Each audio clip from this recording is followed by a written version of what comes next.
Avant de quitter la région parisienne, il avait une dernière tâche à accomplir, pénible, dont il avait retardé l'échéance autant que possible. Il y a quelques mois déjà, il avait conclu un accord de vente pour la maison du Raincy avec Alain Semoun, un type qui souhaitait y installer son entreprise. Il avait fait fortune grâce à un site internet de téléchargement de messages d'accueil et de fonds d'écran pour téléphone portable. Ça n'avait l'air de rien comme activité, c'était plutôt simpliste. Mais il en était devenu, en l'espace de quelques années, le numéro un mondial. Il avait conclu des contrats d'exclusivité avec de nombreuses personnalités et moyennant une somme maudite qu'on pouvait, en passant par son site, personnaliser son téléphone avec l'image et la voix de Paris Hilton, Deborah Chanel, Dimitri Medvedev, Puff Puff Daddy et bien d'autres. Il souhaitait utiliser la maison comme siège social. Il trouvait la bibliothèque hyper classe et construire des ateliers modernes dans le parc. Selon lui, le Raincy recelait une énergie de folie qui se faisait fort de canaliser. C'était une manière de voir les choses.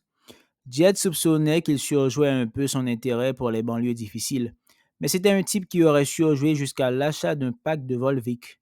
Il avait en tout cas une tchatche considérable et avait gratté le maximum de toutes les subventions locales ou nationales disponibles. Il avait même failli entuber Jed sur le prix de la transaction, mais celui-ci s'était repris et l'autre avait fini par proposer un prix raisonnable.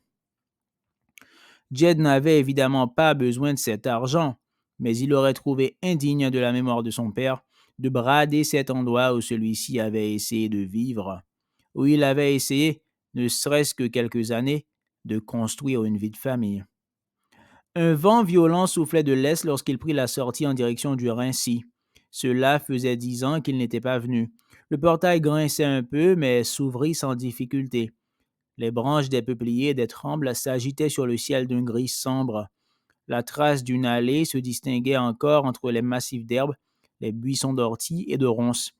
Il songea avec une vague d'horreur que c'était là qu'il avait vécu ses premières années, ses premiers mois même, et ce fut comme si les enveloppes du temps se refermaient sur lui avec un bruit mat. Il était encore jeune, se dit-il, il n'avait encore vécu que la première moitié de son déclin. Les volets fermés aux persiennes blanches ne portaient aucune trace d'effraction et la serrure blindée de la porte principale joua sans difficulté. C'était étonnant. Sans doute le bruit s'était-il répandu dans les cités avoisinantes, qu'il n'y avait rien à voler dans cette maison, qu'elle ne justifiait même pas une tentative de cambriolage. C'était exact. Il n'y avait rien, rien de négociable, aucun appareillage électronique récent, des meubles massifs, sans style. Les rares bijoux de sa mère, son père les avait emportés avec lui, dans la maison de retraite de Boulogne, puis dans celle du Vésinet. Le coffret avait été remis à Jed peu après sa mort. Il l'avait immédiatement rangé au sommet d'une armoire, tout en sachant qu'il ferait mieux de le déposer au crédit municipal, sinon tôt ou tard il allait retomber dessus, et ça l'amènerait inévitablement à des pensées tristes. Parce que si la vie de son père n'était pas très gaie, que dire de celle de sa mère? Il reconnut sans difficulté la disposition des meubles, la configuration des pièces.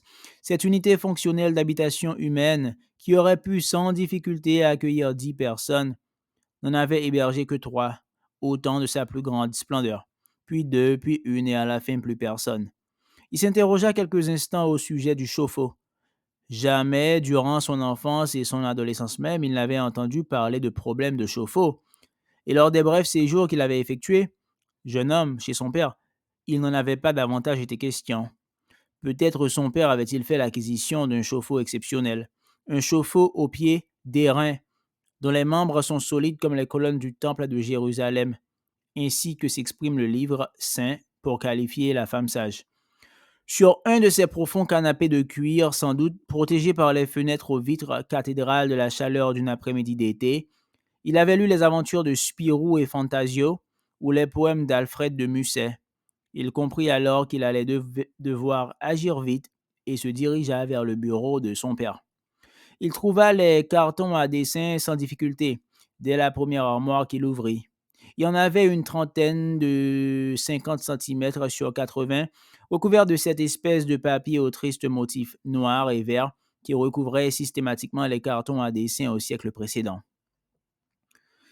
Ils étaient fermés par des rubans noirs usés, proches de la rupture, et bourrés à craquer de centaines de feuilles au format A2.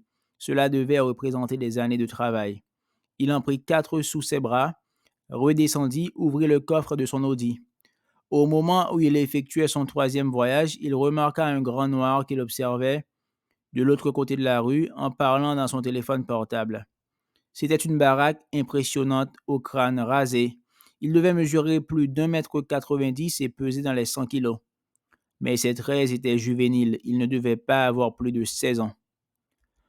Jed supposa qu'Alain Semoun protégeait son investissement, envisagea un moment d'aller s'expliquer, il renonça, espérant que la description du noir permettrait à son interlocuteur de le reconnaître. Ce dut être le cas, parce que l'autre ne fit rien pour l'interrompre, se contentant de le surveiller jusqu'à ce qu'il termine son chargement. Il erra encore quelques minutes à l'étage sans ressentir rien de précis, sans même se rappeler quoi que ce soit. Il savait pourtant qu'il ne reviendrait jamais dans cette maison qui de toute façon allait beaucoup changer. L'autre abruti allait probablement casser des cloisons et tout repeindre en blanc. Mais rien n'y faisait, rien ne parvenait à s'imprimer dans son esprit. Il marchait dans les limbes d'une tristesse indéfinie, huileuse. En sortant, il referma soigneusement le portail. Le noir était parti. D'un seul coup, le vent retomba, les branches des peupliers étaient immobiles. Il y eut un moment de silence total. Il fit demi-tour, s'engagea dans la rue de l'Égalité, retrouva facilement l'entrée de l'autoroute. Jed n'avait pas l'habitude des élévations, des plans, des coupes par lesquelles les architectes précisent les spécifications des bâtiments qu'ils sont en train de concevoir. Aussi, la première représentation d'artiste qu'il découvrit, à la fin du premier carton à dessin, lui causa un choc. Cela n'évoquait en rien un immeuble d'habitation, mais plutôt une sorte de réseau neuronal où les cellules habitables étaient séparées par de longs passages incurvés, couverts ou à l'air libre qui se ramifiaient en étoiles. Les cellules étaient de dimensions très variables et de forme plutôt circulaire ou ovale, ce qui surprit Jed. Il aurait imaginé son père plus attaché à la ligne droite. Un autre point frappant était l'absence totale de fenêtres. Les toits, par contre, étaient transparents. Ainsi, une fois rentrés chez eux, les habitants de la cité n'auraient plus aucun contact visuel avec le monde extérieur, à l'exception du ciel. Le second carton à dessin était consacré à des vues de détail de l'intérieur des habitations. Ce qui frappait d'abord était l'absence quasi totale de meubles, rendue possible par l'utilisation systématique de petites différences de niveau dans la hauteur du sol. Ainsi, les zones de couchage étaient les excavations rectangulaires d'une profondeur de 40 cm. On descendait dans son lit au lieu d'y monter. De même, les baignoires étaient de grandes vasques rondes dont le rebord était situé au niveau du sol. Jed se demanda quels matériaux son père avait eu l'intention d'utiliser. Probablement des matières plastiques, conclut-il. Sans doute des polystyrènes qui pouvaient par thermoformage se modeler sur à peu près n'importe quel schéma. Vers 9 heures du soir, il se fit réchauffer des lasagnes au micro-ondes. Il les mangea lentement en les accompagnant d'une bouteille de vin rouge ordinaire. Il se demandait si son père avait vraiment cru que ses projets pourraient trouver un financement, connaître une réalisation quelconque. Au début, oui, sans doute, et cette simple pensée était déjà navrante, tant il paraissait évident a posteriori qu'il n'avait aucune chance. Il ne semblait pas en tout cas être jamais allé jusqu'au stade de la maquette. Il termina la bouteille de vin avant de se replonger dans les projets de son père, sentant que l'exercice allait être de plus en plus déprimant.